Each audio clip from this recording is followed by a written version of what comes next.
All right, so Pantoja versus Joshua Van. Now, I'm just going to go ahead and outright say it. I do hope that Joshua Van wins this fight, but I don't think he's going to, unfortunately. I think Pantoja is just too much of a beast right now. He's just got a lot of momentum behind him. He's got a lot of hunger in him, and he's just an underrated fighter, in my opinion. I don't think enough people give him enough credit for some of the fights that he's had. I mean, this man has gone to war, and he's been in the UFC for a relatively long time.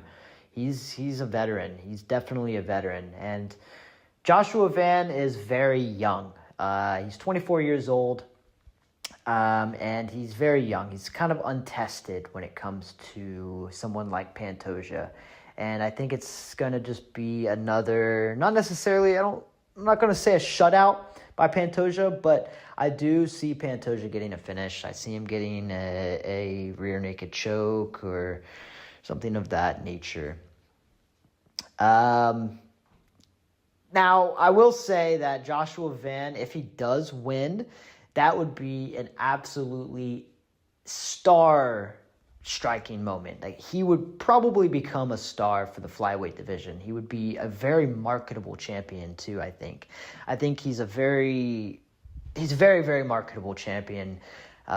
His fight style is very fun. The boxing fight style right now, the boxers in the UFC, it's no secret that it's probably the most exciting and the most marketable fight style in the UFC. And if you have a flyweight that is a predominantly heavy boxer, and he's got that youth, he's just a chill guy. I mean, he's a very marketable guy.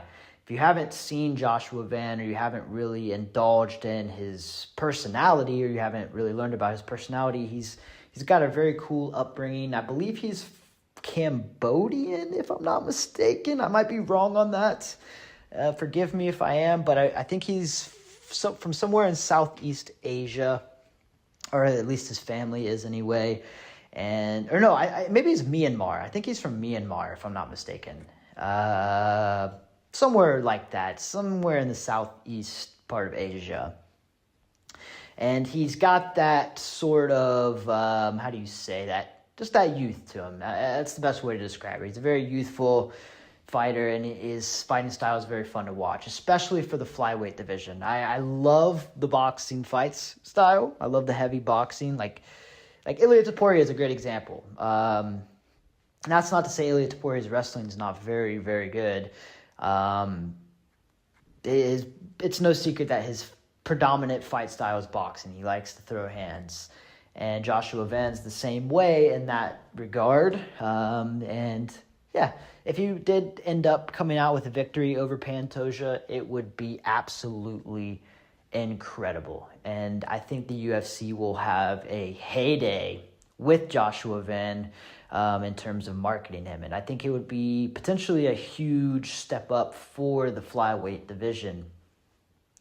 And that's not to say if he doesn't lose this fight, if he does lose this fight, that he couldn't potentially have another run at the title, especially when it comes to the flyweights.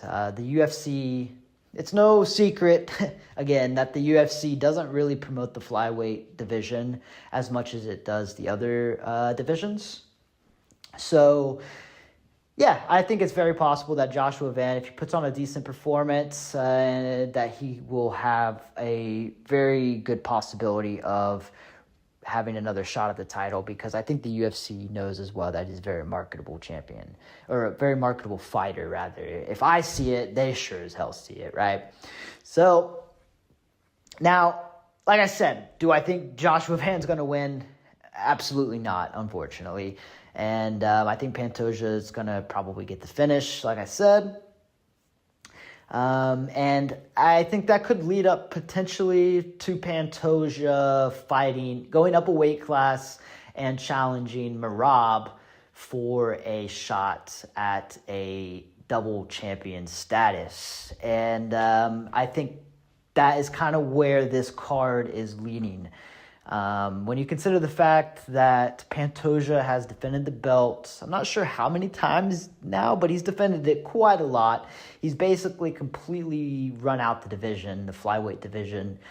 So much so that the UFC has literally, I mean, he's fighting contenders that haven't really, I'm not going to say they haven't proved themselves, but they haven't fought a lot of super crazy competition. Like Joshua Van's a very young fighter and he's a very talented fighter, but he hasn't faced the competition that, say, Pantoja has over the years, or, you know, and the flyweight division is very weird, guys. The flyweight division there's not a lot going on in the flyweight division, which again is another reason why I think Joshua Van winning would be very exciting. And if Pantoja ends up winning this fight and going up and fighting Merab and losing and then kind of maybe retiring or whatever the case happens after that, I think Joshua Van would end up finding his way back to that title contention or that title spot at flyweight because of how the flyweight division works in the UFC. It's very, the flyweight division's kind of unfortunate in that regard. But that's kind of my synopsis of UFC 323, at least the main event and the co-main event. Let me know what you guys think. Do you have any other picks? Do you have Piotr winning the second time, or do you have Joshua Van winning? Let me know what you guys think in the comments below. And if you enjoyed, please make sure to hit that subscribe button. Much love.